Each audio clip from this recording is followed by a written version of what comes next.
y a quelque consolation en Christ, s'il y a quelque soulagement dans l'amour, s'il y a quelque communion d'esprit, s'il y a quelque compassion et quelque miséricorde, rendez ma joie parfaite.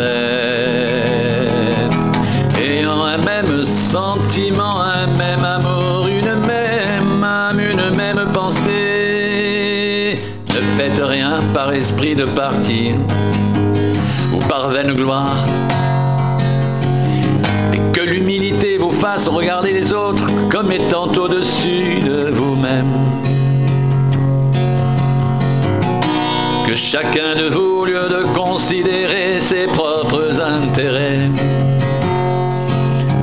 considère aussi ceux des autres.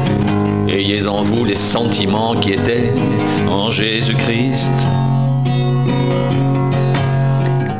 Existant en forme de Dieu, il n'a point regardé son égalité avec Dieu comme une proie arrachée, mais il s'est dépouillé lui-même en prenant une forme de serviteur, en devenant semblable aux hommes, et il a paru comme un vrai homme.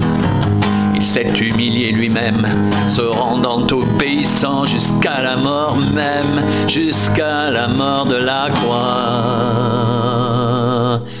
C'est pourquoi aussi Dieu l'a souverainement élevé et lui a donné le nom qui est au-dessus de tout nom, afin qu'au nom de Jésus, tout genou fléchisse, dans les cieux, sur la terre et sous la terre, et que toute langue confesse que Jésus-Christ est Seigneur, à la gloire de Dieu le Père.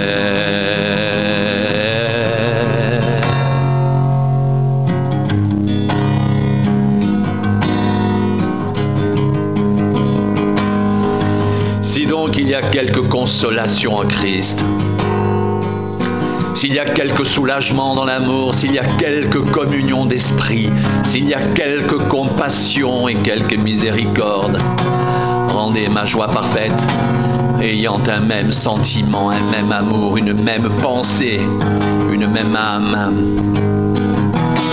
Ne faites rien par esprit de parti ou par vaine gloire, mais que l'humilité vous fasse regarder les autres comme étant au-dessus de vous-même.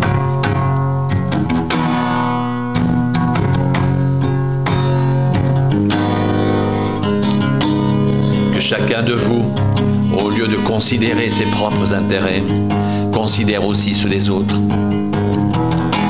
Ayez en vous les sentiments qui étaient en Jésus-Christ, existant en forme de Dieu. Il n'a point regardé son égalité avec Dieu comme une proie arrachée, mais il s'est dépouillé lui-même en prenant une forme de serviteur, en devenant semblable aux hommes.